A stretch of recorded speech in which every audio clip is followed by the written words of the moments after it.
Hi, I'm Deborah Ackerman, and this is my first NORML conference, and this is my first venture into research on medical marijuana.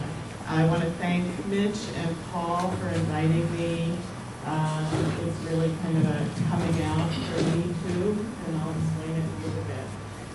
The research that I've been involved in is outcomes research in complementary and alternative medicine. I'm trained in epidemiology and pharmacology, and a number of years ago I just became fed up with the medical industrial complex and decided to focus on alternative medicine. And with my colleagues at UCLA, we got a grant from the National Center for Complementary and Alternative Medicine. One of the components was to do outcomes research in clinics, observational studies to see how treatments work in the real world.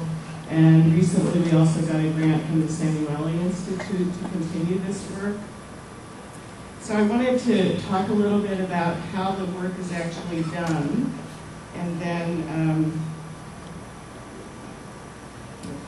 so this is how the study is done. It's a web-based research project. Originally, we started at clinics at UCLA that use all various forms of alternative medicine. I personally was interested in mindfulness-based meditation and yoga. Some of my colleagues are interested in acupuncture and chiropractic care. So we started recruiting people from the UCLA clinics, and that was very slow. And so because this was a web-based system, we decided to make it available over the internet. So we started putting ads on Craigslist and WebMD that we were looking for specific conditions and some specific treatments like mindfulness-based meditation and yoga, health enhancement programs. Basically the way it works is people log into our website and answer a series of questionnaires. The baseline questionnaires are demographics and symptom questionnaires and quality of life.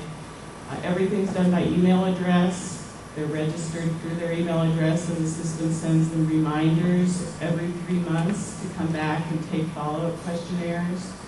So that's basically the mechanism of how it works. And then some of my colleagues are also interested. The grant that's actually funding this is called Mind, Brain, Body Interactions and Stress-Related Conditions.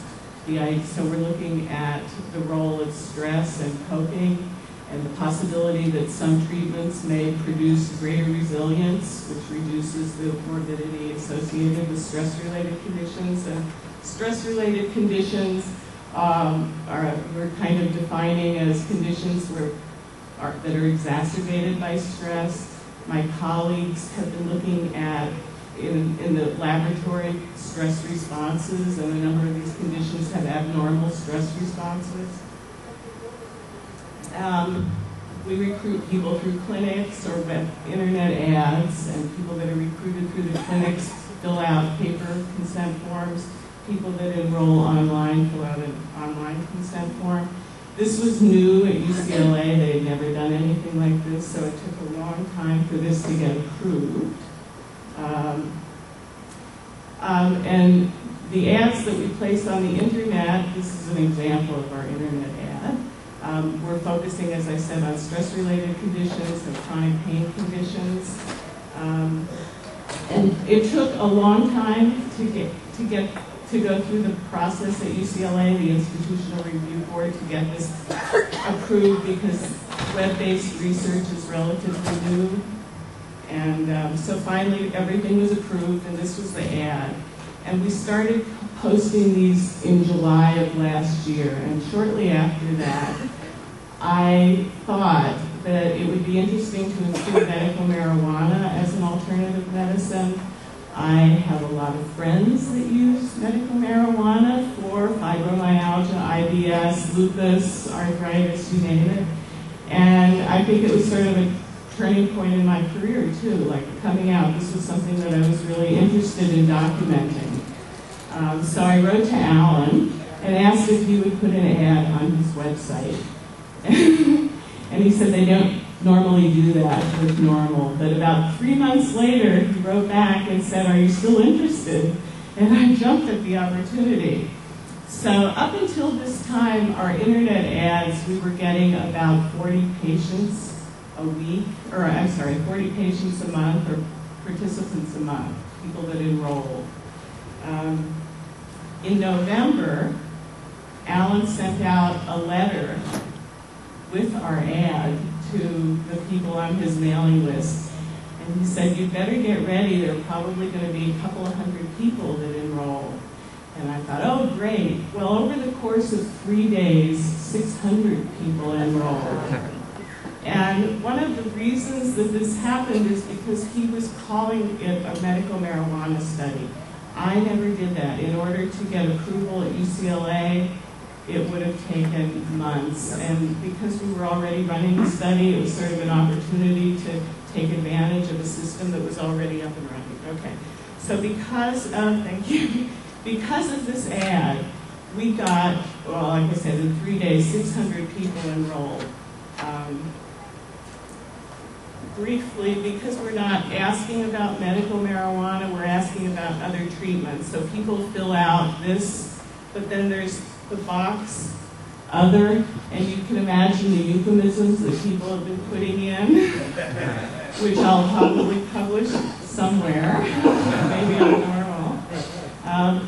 And then we're asking about the conditions, and because this was a specific research study with specific conditions that we were looking at, we had this checklist. After I started looking at the data, because there's at the bottom there's another free text box that says what other conditions are you currently seeking treatment for, and that is the basis of the next slide that I'm going to, the next to the last slide that I'm going to be showing you.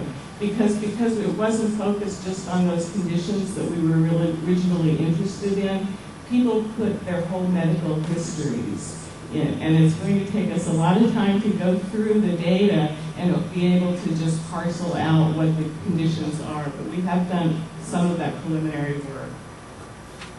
I just briefly, so currently 907 people, this is probably the largest data set that I know about of medical marijuana users. 907 people have filled out the questionnaire. I mean, there were over 1,300 people that enrolled, but they never completed their questionnaires, which is fine. So this is just a breakdown of the current conditions that we were looking at. This is the most interesting slide, and this is some of what people have been putting in that free text box. You know, these are conditions that regular practitioners probably don't even know about.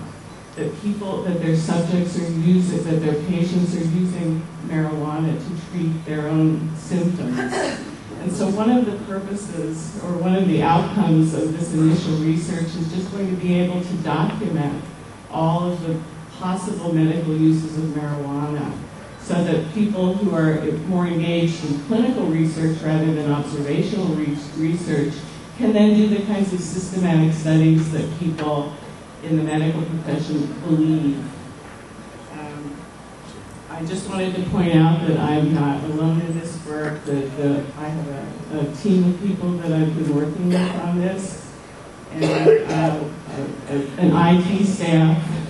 One of the difficulties that we had in the initial launch after Alan's letter went out and 600 people enrolled on time, our computer server crashed, so we had to get that back up and running several times. And then the size of the database exceeded what was originally expected, so they had to move the whole system into its own server. So I don't know if any of you are participating in this project. If you're getting your emails telling you to log back in and fill out your follow-up questionnaires, I encourage you to do that. Because in addition to documenting all of the uses, then we're going to be looking at the longitudinal data to evaluate the effects of medical marijuana on coping and resilience and overall symptom improvement.